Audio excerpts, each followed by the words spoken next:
नमस्कार, मैं हूं अंकुर और आप देख रहे हैं सत्यहिंदी.com। आइए एक नजर डाल लेते हैं अब तक की सुर्खियों पर।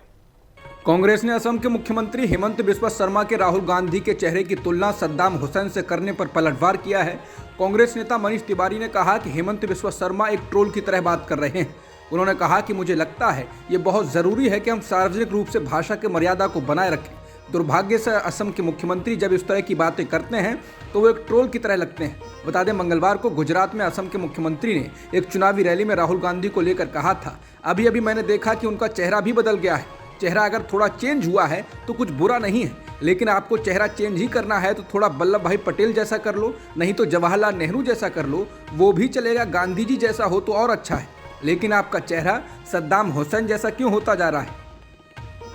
एक और जहां सचिन पायलट के खेमे के नेता गहलोत को मुख्यमंत्री पद से हटाने और पायलट को बनाने की मांग कर रहे हैं और गुर्जर नेता विजय सिंह बैंसला भारत जोड़ो यात्रा का विरोध करने की चेतावनी दे रहे हैं। इस बीच अब मीडिया में सूत्रों के हवाले से खबर आई है कि सचिन खेमे ने बैंसला के बयान से खुद को अलग कर लिया है और कहा है कि राहुल की यात्रा से उनकी मांगों का कुछ लेना देना नहीं।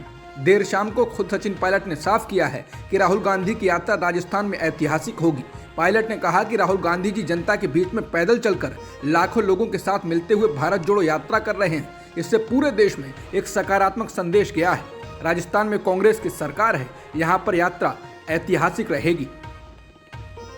कांग्रेस की भारत जोड़ो यात्रा के राजस्थान पहुंचने से पहले पूर्व डिप्टी सीएम सचिन पायलट का खेमा सक्रिय हो गया है। गहलोत सरकार के मंत्री और एक वरिष्ठ कांग्रेस नेता ने अशोक गहलोत को मुख्यमंत्री पद से हटाने की मांग की है। भारत जोड़ो यात्रा दिसंबर के पहले हफ्ते में राजस्थान पहुंचेगी। पत्रकारों से बातचीत में राजस्थान के वन मंत्री हेमाराम चौधरी और राज्य कृषि उद्योग बोर्ड की उपाध्यक्ष सुचित्रा आर्य ने सचिन पायलट को मुख्यमंत्री बनाने की मांग की है। हेमाराम चौधरी ने बाड़मेर में पत्रकारों से बातचीत में कहा कि राजस्थान में नए चेहरों को मौका देने का वक्त आ गया है। पार्टी नेतृत्व को बिना ज्यादा इंतजार किए इस बारे में फैसला करना चाहिए, इससे पार्टी को फायदा होगा। चौधरी ने कहा कि सचिन पायलट का साल 2018 के विधानसभा चुनाव में राजस्थान में कांग्रेस की सरकार बनाने में अहम योगदान रहा। उन्होंने कहा कि कठिन मेहनत के बाद भी पायलट के पास कोई पद नहीं है, उन्हें जिम्मेदारी दी जानी चाहिए और इस बारे में पार्टी को जल्द से जल्द फैसला करना चाहिए। जबकि सुचित्रा आर्य ने जयपुर में कहा कि पायलट को मुख्यमंत्री बनाया जाना चाहिए। उन्होंने पत्रकारों से बातचीत में कहा कि अगर स्थितियां नहीं बदलती हैं तो पार्टी टूट जाएगी। सचिन पायलट एक अहम चेहरे हैं और लाखों लोग उन्हें सुनने के लिए आते हैं। हर बात की एक सीमा होती है और अब उन्हें मुख्यमंत्री बनाया जाना चाहिए। उन्होंने कहा कि तभी कांग्रेस राजस्थान की सत्ता में लौट सकती है। राजस्थान में सचिन पायलट को मुख्यमंत्री बनाने की मांग में गुर्जर समाज के नेता भी कूद पड़े हैं। गुर्जर नेता विजय सिंह बैंसला ने सचिन पायलट को मुख्यमंत्री बनाने की मांग करते हुए कहा कि मौजूदा कांग्रेस सरकार के 4 साल पूरे हो चुके हैं और 1 साल बचा है। अब सचिन पायलट को मुख्यमंत्री बनाया जाना चाहिए। अगर ऐसा होता है तो राहुल गांधी का स्वागत है, नहीं तो हम यात्रा का विरोध करेंगे। उन्होंने कहा कि गुर्जर आरक्षण संघर्ष समिति के नेता बुधवार से यात्रा रोकने की तैयारी के लिए जमीन पर उतरेंगे। समुदाय के सदस्यों के साथ एक बैठक के बाद एक वीडियो बयान जारी कर विजय सिंह बैंसला ने कहा, राहुल गांधी को राजस्थान का दौरा या तो एक गुर्जर मुख्यमंत्री के साथ करना चाहिए या इस मुद्दे पर जवाब के साथ देना चाहिए। विजय सिंह बैंसला ने कहा कि समुदाय ने 2018 में इस उम्मीद के साथ कांग्रेस को वोट दिया था कि एक गुर्जर को मुख्यमंत्री बनाया जाएगा। हमने विधायक को वोट नहीं दिया, हमने गुर्जर मुख्यमंत्री को वोट दिया। बैंसला ने कांग्रेस सरकार पर गुर्जर समुदाय से किए गए वादों को पूरा नहीं करने का भी आरोप लगाया। राहुल गांधी के नेतृत्व वाली भारत जोड़ो यात्रा महाराष्ट्र से मध्य प्रदेश पहुंच चुकी है। इस दौरान राहुल का स्वागत करने के लिए हजारों की संख्या में लोग जुटे। पीसीसी चीफ कमलनाथ और नेता प्रतिपक्ष गोविंद सिंह समेत कई कांग्रेस नेताओं ने राहुल गांधी का स्वागत किया। बुधवार को राहुल गांधी और उनके साथ 7 से 8 किलोमीटर पैदल चलेंगे। शाम 4 बजे यात्रा फिर शुरू होगी, जिसके बाद झिरी में रात्रि विश्राम होगा। मध्य प्रदेश में पहुंचते ही राहुल गांधी ने बीजेपी पर निशाना साधा और हिंसक राजनीति के अलावा महंगाई बेरोजगारी पर भी बीजेपी को घेरा। राहुल ने सभा में कहा कि उनकी यात्रा देश में फैलाई जा रही नफरत, हिंसा और डर के खिलाफ है। कांग्रेस के पूर्व अध्यक्ष ने केंद्र सरकार को बेरोजगारी और महंगाई के मुद्दों पर भी घेरा। उन्होंने कहा कि भाजपा सबसे पहले युवाओं, किसानों और मजदूरों के दिलों में डर फैलाती है और जब ये डर अच्छी तरह से फैल जाता है तो वे इसे हिंसा में बदल देती है। चुनाव आयुक्त की नियुक्ति की प्रक्रिया को लेकर सुप्रीम कोर्ट में आज भी सुनवाई हुई है। सुनवाई के दौरान सुप्रीम कोर्ट की संविधान पीठ ने निर्वाचन आयोग पर सवाल उठाते हुए एक उदाहरण के साथ सरकार से पूछा कि क्या कभी किसी पीएम पर आरोप लगे तो क्या आयोग ने उनके खिलाफ एक्शन लिया है। पीठ ने सरकार से कहा कि आप हमें निर्वाचन आयुक्त की नियुक्ति की पूरी प्रक्रिया समझाएं। हाल ही में आपने एक आयुक्त की नियुक्ति की है, किस प्रक्रिया के तहत आपने उनको नियुक्त किया है। जस्टिस रस्तोगी ने सरकार से दो टूक पूछा, आप चुनाव आयुक्त की नियुक्ति करते समय सिर्फ नौकरशाहों तक ही सीमित क्यों रहते हैं। अटॉर्नी जनरल ने कहा, ये तो एक अलग बहस हो जाएगी। अगर किसी मामले में कोई घोषणा पत्र है तो हम उसका पालन कैसे नहीं करेंगे। इससे पहले अटॉर्नी जनरल ने कहा, ये कहना कि सरकार पिक एंड चूज यानी मनपसंद अफसर को उठाकर ही नियुक्त कर देती है, ऐसा नहीं है। जस्टिस के एम जोसेफ ने कहा, हमें एक चुनाव आयुक्त की जरूरत है जो पीएम के खिलाफ भी कार्रवाई कर सके। उदाहरण के लिए मान लीजिए कि प्रधानमंत्री के खिलाफ कुछ आरोप हैं और चुनाव आयोग को कार्रवाई करनी है, लेकिन चुनाव आयुक्त कमजोर है, वो एक्शन नहीं करता है। क्या ये सिस्टम का पूर्ण रूप से ब्रेकडाउन नहीं है। सीईसी को राजनीतिक प्रभाव से अछूता माना जाता है और स्वतंत्र होना चाहिए। ये ऐसे पहलू हैं जिन पर आपको ध्यान रखना चाहिए। हमें चयन के लिए एक स्वतंत्र तंत्र की आवश्यकता है, न कि सिर्फ कैबिनेट की कमेटियों का कहना है कि बदलाव की सख्त जरूरत है। राजनेता भी छत से चिल्लाते हैं लेकिन कुछ नहीं होता है। चुनाव आयोग को लेकर सरकार की ओर से सुप्रीम कोर्ट में लगातार बचाव किया जा रहा है। सॉलिसिटर जनरल तुषार मेहता ने सुप्रीम कोर्ट से कहा, यह संसद का डोमेन है, इसमें अदालत को नहीं जाना चाहिए। अदालत को ऐसे रास्ते में नहीं जाना चाहिए जो संविधान द्वारा दिए गए अधिकारों के पृथकीकरण में छेड़छाड़ करता हो। बता दें, सुप्रीम कोर्ट की ओर से राय दी गई कि मुख्य चुनाव आयुक्त की नियुक्ति करने वाली समिति में चीफ जस्टिस ऑफ इंडिया को भी होना चाहिए, जिससे गड़बड़ी का कोई सवाल ही ना हो। हालांकि एसजी तुषार मेहता ने कहा, इसी तरीके से सीएजी और राज्यपालों की नियुक्तियां भी होती हैं। कल को सवाल उठेगा कि इसमें भी प्रक्रिया बदले। नियुक्ति प्रक्रिया का जबरदस्त तरीके से बचाव करते हुए एसजी तुषार मेहता ने कहा, अगर कानून की आवश्यकता है तो आप संसद को सुझाव दे सकते हैं। न्यायालय परमादेश जारी नहीं कर सकता। न्यायालय ऐसा कुछ नहीं कर सकता जो संसद को करना चाहिए। राष्ट्रपति सर्वोच्च अधिकारी है, वो नियुक्त करते हैं। उनके पास कानून के अभाव में एक तंत्र है। आप नियुक्ति को सिर्फ इसलिए अवैध नहीं कह सकते हैं क्योंकि कोई कानून नहीं है। उन्होंने कहा कि नौकरशाह कमाल का काम कर रहे हैं, वो नीतिगत फैसलों को लागू कर रहे हैं। भ्रष्ट अक्षम नौकरशाह हो सकते हैं, इसमें कोई शक नहीं, लेकिन पूरी नौकरशाही बिरादरी को एक ब्रश से पेंट नहीं किया जा सकता। संविधान की सीमा के भीतर कार्यपालिका की स्वतंत्रता पवित्र है। अदालत केवल सुझाव दे सकती है, आदेश जारी नहीं कर सकती। किसी भी मुख्य चुनाव आयुक्त का लंबे समय से 6 साल का कार्यकाल पूरा ना होने को लेकर सुप्रीम कोर्ट ने सवाल उठाया था।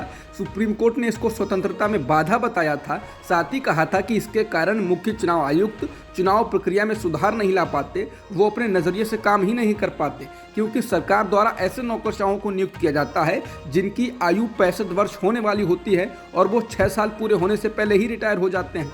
इसको लेकर केंद्र सरकार ने जवाब देते हुए अटॉर्नी जनरल आर वेंकटरमणी ने कहा, हर बार नियुक्ति वरिष्ठता के आधार पर की जाती है। एक मामले को छोड़कर हमें चुनाव आयोग में व्यक्ति के पूरे कार्यकाल को देखने की जरूरत है, न कि सिर्फ सीईसी के रूप में। 2-3 अलग अलग उदाहरणों को छोड़कर पूरे बोर्ड में वो कार्यकाल 5 साल का रहा है। इसलिए मुद्दा ये है कि कार्यकाल की सुरक्षा को लेकर कोई समस्या नहीं है। कोर्ट ने पूछा, क्या ईसी के रूप में नियुक्ति स्तर के लिए कोई तंत्र है और क्या सीईसी के रूप में नियुक्ति के लिए कोई प्रक्रिया है। इस पर अटॉर्नी जनरल ने कहा, यह परंपरा के आधार पर किया जाता है। सीईसी की कोई अलग नियुक्ति प्रक्रिया नहीं है। ईसी के रूप में नियुक्ति होती है और फिर वरिष्ठता के आधार पर सीईसी नियुक्त किया जाता है। सुप्रीम कोर्ट की एक संविधान पीठ ने सोमवार को चुनाव आयुक्त के रूप में पूर्व नौकरशाह अरुण गोयल की हालिया नियुक्ति से संबंधित फाइलों को देखने के लिए मांगा है। सुप्रीम कोर्ट ने चुनाव आयुक्त की नियुक्ति पर बड़ा दखल देते हुए कहा कि सुनवाई शुरू होने के 3 दिन के भीतर नियुक्ति हो गई। नियुक्ति को लेकर अर्जी दाखिल करने के बाद ये नियुक्ति की गई है। हम जानना चाहते हैं कि नियुक्ति के लिए क्या प्रक्रिया अपनाई गई। याचिकाकर्ता की ओर से पेश अधिवक्ता प्रशांत भूषण ने कहा कि अरुण गोयल को गुरुवार को सेवा से स्वैच्छिक सेवानिवृत्ति दी गई थी और उनकी नियुक्ति 21 नवंबर को अधिसूचित कर दी गई। भूषण ने कहा कि अरुण गोयल की हाल ही में की गई नियुक्ति उन्हें स्वैच्छिक रिटायरमेंट देकर की गई है। चुनाव आयुक्त के रूप में नियुक्त किए गए सभी लोग रिटायर्ड लोग होते हैं, लेकिन गोयल तो सरकार में वर्तमान सचिव थे। गुरुवार को इस अदालत ने दलीलें सुनी थी। शुक्रवार को उन्हें स्वैच्छिक सेवानिवृत्ति दे दी गई थी। उनका नियुक्ति आदेश शनिवार या रविवार को जारी किया गया और सोमवार को उन्होंने काम करना शुरू कर दिया। भूषण ने कहा कि पद मई से खाली पड़ा हुआ था, तो क्या प्रक्रिया अपनाई गई। एक दिन में इतनी जल्दबाजी में आपने उनके वीआरएस के माध्यम से नियुक्ति कर दी।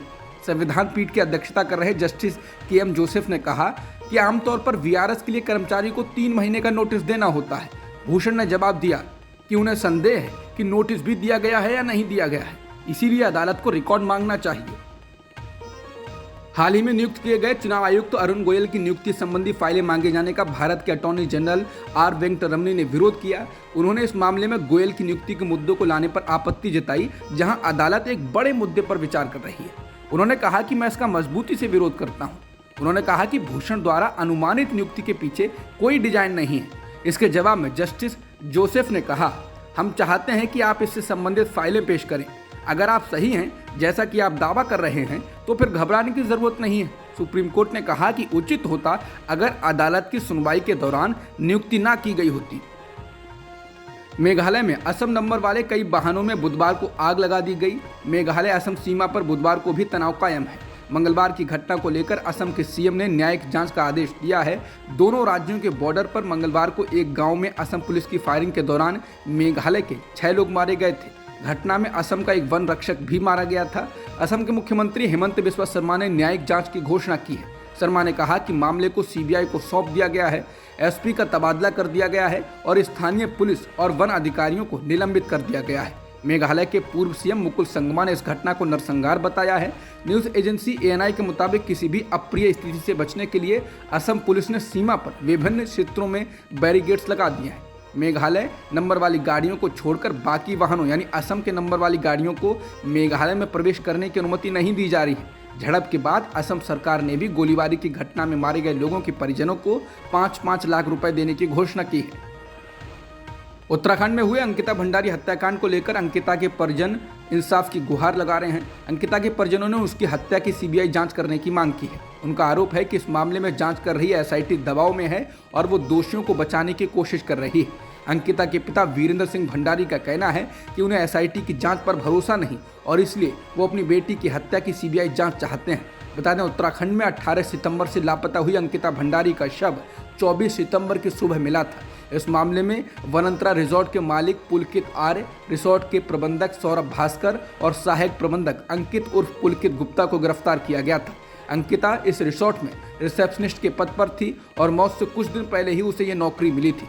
अंकिता भंडारी की हत्या के मामले में मुख्य अभियुक्त पुलकित आर्य के पिता और भाई पर राज्य की बीजेपी सरकार और संगठन ने कार्रवाई की थी। पुलकित आर्य के पिता और बीजेपी नेता डॉक्टर विनोद आर्य को पार्टी ने बाहर का रास्ता दिखा दिया था।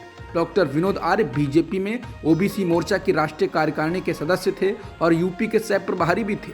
डॉक्टर विनोद आर्य के पुत्र अंकित आर्य को भी बीजेपी से निष्कासित कर दिया गया।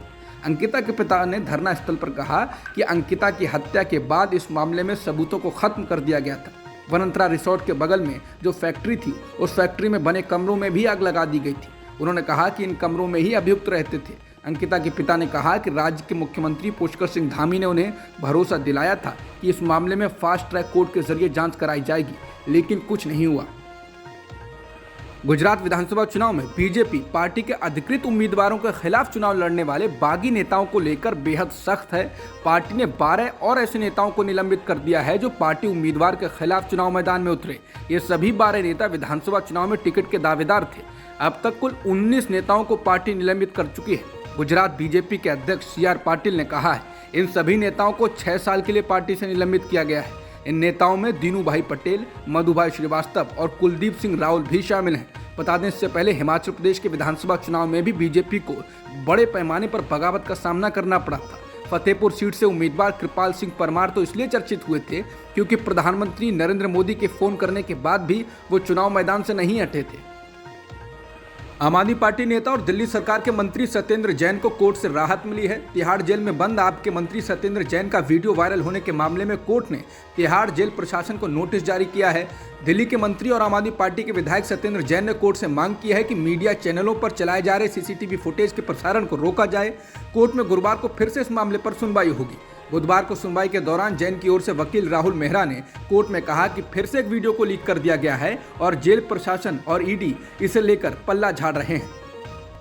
बीजेपी ने बुधवार को दिल्ली सरकार के मंत्री सत्येंद्र जैन का नया वीडियो जारी कर दिया। इस वीडियो में सत्येंद्र जैन तिहाड़ जेल के भीतर खाना खाते हुए दिख रहे हैं। बीजेपी ने कहा कि सत्येंद्र जैन को बाहर से खाना लाकर दिया जा रहा है और उन्हें खाना, सलाद, फल सब कुछ दिया जा रहा है, जबकि कुछ दिन पहले ही सत्येंद्र जैन ने अदालत से शिकायत की थी कि उन्हें तिहाड़ जेल में पर्याप्त खाना नहीं मिल रहा है और उनका वजन 28 किलो गिर गया है।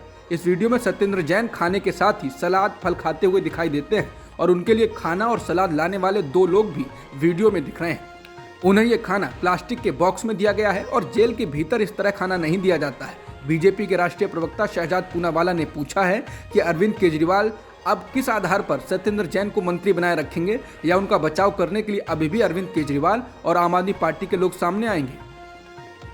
शशि थरूर के केरल में 4 दिवसीय दौरे पर केरल कांग्रेस के एक वर्ग में बेचैनी दिखने के बाद राजनीति गर्मा गई है। जब शशि थरूर से इसको लेकर एनडीटीवी ने सवाल पूछा कि उनकी केरल में यात्रा को एक पैरेलल एक्टिविटी यानी समानांतर गतिविधि के रूप में देखा जा रहा है, इस पर थरूर ने कहा, इस तरह की बात विचित्र है। तिरुवनंतपुरम के सांसद ने कहा, मैं ये जानने के लिए बहुत उत्सुक हूं कि उनका दौरा किससे समानांतर है। थरूर ने कहा कि मैं निश्चित रूप से कॉलेज या सिविल सेवा अकादमी में बोलने की स्वतंत्रता रखता हूं, मैं ऐसा कर रहा हूं और कोई भी मुझे ऐसा करने से नहीं रोक सकता है। थरूर ने कहा कि मैं कांग्रेस या पार्टी के खिलाफ कुछ भी नहीं कह रहा हूं, मैं गुटबाजी के सख्त खिलाफ हूं। वास्तव में जिस दिन से मैं राजनीति में आया उस दिन से मैं पार्टी के किसी भी प्रसिद्ध समूह में शामिल नहीं हुआ, ना ही मेरा किसी समूह में शामिल होने या शुरू करने का इरादा है। मेरी दिलचस्पी एकजुट कांग्रेस पार्टी में है। ये पूछे जाने पर कि क्या वो 2026 के राज्य चुनाव से काफी पहले खुद को एक बड़े नेता या मुख्यमंत्री पद के चेहरे के रूप में पेश कर रहे हैं, उन्होंने कहा कि कोई भी खुद को किसी भी तरह से पेश नहीं कर सकता, ये जनता को तय करना है, या तो वो आपको चाहते हैं या वो नहीं चाहते हैं। बता दें, केरल कांग्रेस के वरिष्ठ नेता वीडी सतीशन ने कहा कि केरल में कांग्रेस और अधिक पैरेलल एक्टिविटीज को बर्दाश्त नहीं कर सकती है। विधानसभा चुनावों में 2 हार झेलने के बाद पार्टी वापसी की मुद्रा में है। वहीं थरूर ने कहा कि उनके दौरे का राजनीति से कुछ भी लेना देना नहीं।